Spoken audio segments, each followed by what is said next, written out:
भाई इधर नहीं आओ, उधर से रोको। चेन बना लो, चेन बना लो। वो देखो वहां से हमें सबको एक होना पड़ेगा, अपने मुल्क प्यारे वतन पाकिस्तान के लिए काम करना होगा।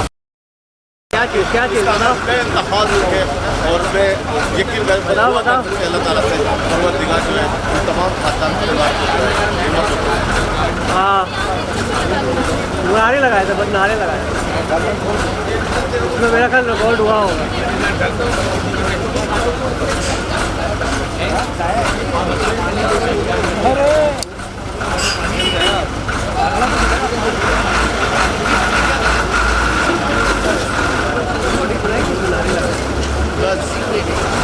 असल में ये हम सभी लोग अफसोस कर रहे हैं। देखो बहुत बड़ा वाक़या पेश आया है, हम भी चाह रहे थे कि मेयरनोट की तरफ से, लेकिन वो आपके नुमाइंदे सारे मेयर के पीछे भाग गए।